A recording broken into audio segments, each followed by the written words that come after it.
নমস্কার বন্ধুরা, আমি স্বরূপ। আজ দেখাচ্ছি তালের গুলগুলি কিভাবে বানাতে হয়। এই তালের গুলগুলি বানানোর জন্য একটি বড় সাইজ তাল নিয়ে নিয়েছি। তালটাকে মেরে তালের মাড়টা বের করে ওতে গরম করে নিয়েছি। এবার গরম মাড়ের ওপর স্বাদ মতো লবণ, চিনি এবং দুটো বড় এলাচ থেতো করে দিয়ে দেওয়া হয়েছে। আর দিয়ে দেওয়া হচ্ছে সেদ্ধ চালের গুঁড়ি। সেই সাথে দিয়ে দেওয়া হচ্ছে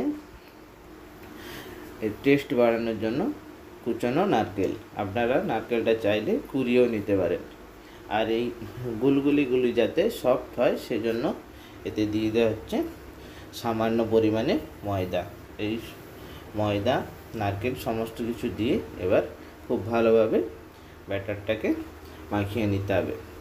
ব্যাটার মাখানো হয়ে গেলে কড়াইতে তেল দিয়ে দেবো তেল গরম হওয়ার জন্য।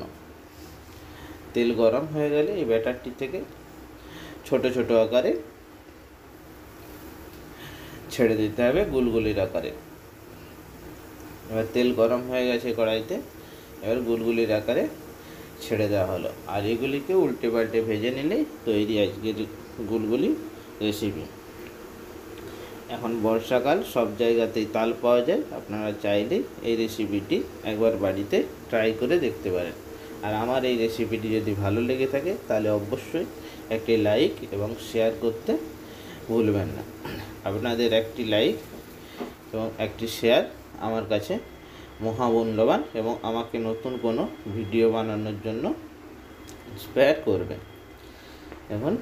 এবার এগুলিকে উল্টে পাল্টে ভেজে নিলে তৈরি তালের গুলগুলি।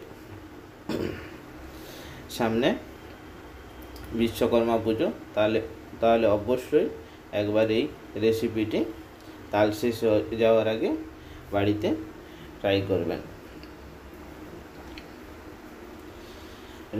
এই রেসিপি রেডি হয়ে গেল। এবার যাওয়া যাক গরম গরম খাওয়ার জন্য। আর বন্ধুরা, আমার রেসিপিটি ভালো লাগলে অবশ্যই লাইক এবং শেয়ার করতে ভুলবেন না। এতক্ষণ পর্যন্ত যে সকল বন্ধু আমার এই রেসিপিটি দেখছিলেন সবাইকে অসংখ্য অসংখ্য ধন্যবাদ। সবার বিশ্বকর্মা পুজো ভালো কাটুক। ভালো থাকবেন, সুখে থাকবেন। ধন্যবাদ।